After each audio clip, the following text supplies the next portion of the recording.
Meus irmãos e minhas irmãs, paz e bem. Nós hoje começamos a conhecer a história daquele que é a maior personalidade, sem dúvida, do Antigo Testamento, Moisés. É ele o próprio símbolo do Antigo Testamento. Então, Moisés, que vai estar presente, por exemplo, no Novo Testamento, em tantos momentos, tantas vezes citados, ou mesmo em aparição na Transfiguração, e hoje, então, começamos a sua história. Então, da tribo de Levi, um casal tem um filho e o menino foi mantido escondido por 3 meses. Mas lembram que o faraó tinha decidido que todos os meninos deveriam ser jogados no Nilo. Então, no momento de jogar no Nilo, a sua mãe, que tinha já o escondido, faz uma cerca, uma cesta de juncos e coloca dentro o menino. Então a irmã do menino ficou olhando de longe, e a filha do faraó, que estava ali com as suas servas tomando banho, ela vê aquela cesta, manda pegá-la, e a filha do faraó então acolhe a sugestão daquela que no fundo é a irmã de Moisés, que sugere que ela pode buscar uma mulher hebreia para que possa amamentar. E a quem ela vai buscar? Ela vai buscar justamente a mãe do próprio Moisés. E a filha do faraó vai dizer: leva este menino, amamenta-o para mim, e eu te pagarei o teu salário. A mulher levou o menino, e quando já estava crescida, ela o levou à filha do faraó. E ela colocou o nome dele Moisés, porque quer dizer, eu o tirei das águas. Então, assim é a história inicial deste menino. O menino que é tirado das águas, mas depois é ele que vai ter a missão de passar pelas águas para libertar o povo de Israel na travessia do Mar Vermelho, como nós escutamos da noite pascal. Então a história de Moisés se move muito entre as águas. Eu o tirei das águas e não tira somente nesse momento. O Senhor vai tirá-lo das águas no Mar Vermelho, vai fazer brotar água quando ele está conduzindo o seu povo, para que o povo tenha amenizado a sua sede, possa renovar a fé em Deus. Então este homem que pelo nome e pela sua vocação, pelos fatos, vai ter essa ligação com a água. Um dia, quando já era adulto, Moisés saiu para visitar seus irmãos hebreus. Viu sua aflição e como o egípcio maltratava um deles. Então Moisés é aquele que, curiosamente, ele tem uma ligação com os hebreus e tem uma ligação com os egípcios, assim também como José. Então José era um hebreu que se torna o vice-rei do Egito, e Moisés é um hebreu que se torna, por assim dizer, um neto do faraó. Então Moisés, daquele seu ímpeto de justiceiro, o que ele vai fazer? Vai matar o egípcio. E então, quando ele no outro dia sai, ele vê 2 hebreus que estão tendo uma contenda. Então um dos hebreus vai dizer: acaso pretendes matar-me como matastes o egípcio? Moisés ficou com medo. Com certeza o fato se tornou conhecido. O faraó foi informado do que aconteceu e procura matar Moisés. Então veja algumas coisas.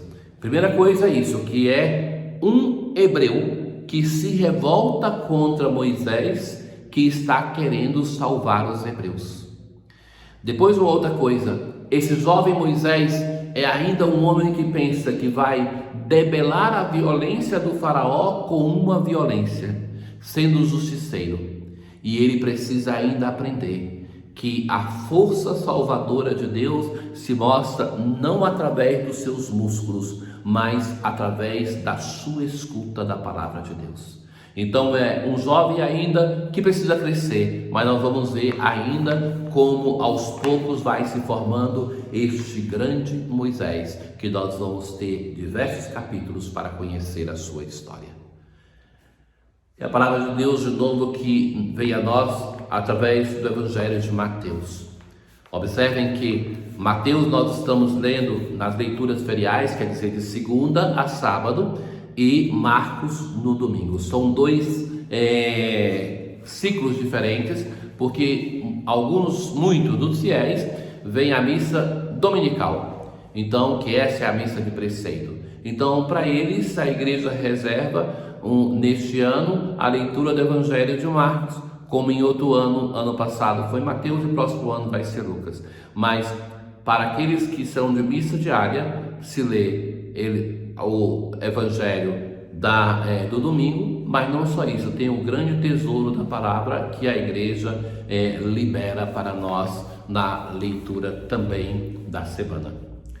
Então, Jesus começou no Evangelho de hoje a censurar as cidades onde ele fez a maior parte dos seus milagres e elas não se converteram.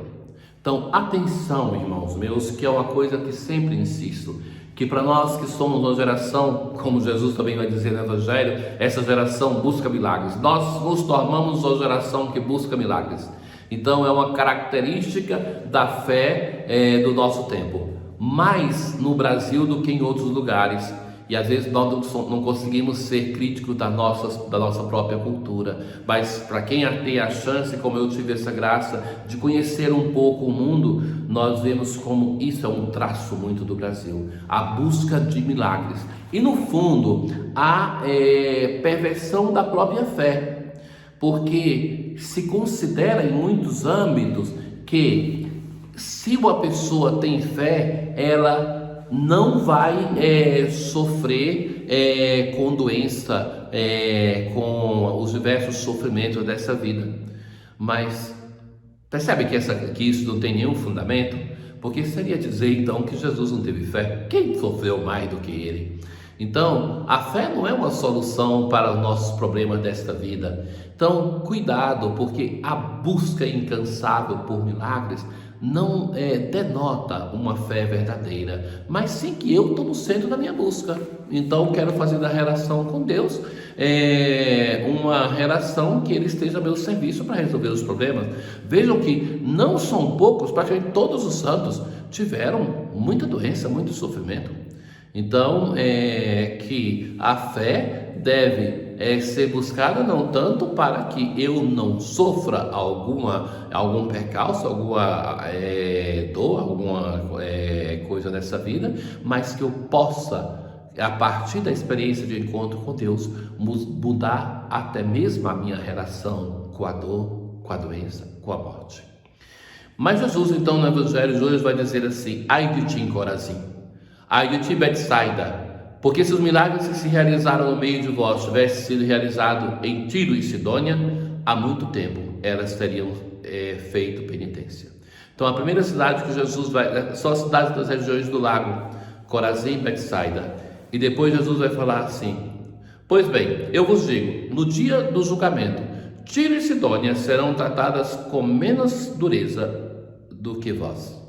E tu, Cafarnaum, acaso serás erguida até o céu? Não, serás jogada no inferno. Porque, e agora vai falar de Sodoma, se tivesse feito em Sodoma os milagres que fez em Cafarnaum, ela estaria existindo até hoje. Eu, porém, vos digo, no dia do juízo, Sodoma será tratada com menos dureza do que vós. Então essas cidades, elas foram, Corazim, Betsaida e Cafarnaum, visitadas pelo Senhor, pelo Verbo encarnado. O próprio Deus esteve ali e elas não se converteram. Ao passo que aquelas cidades do Antigo Testamento que foram destruídas ou então condenadas pela ausência de fé, elas nunca tiveram a possibilidade de receber o próprio Filho de Deus, o Verbo encarnado.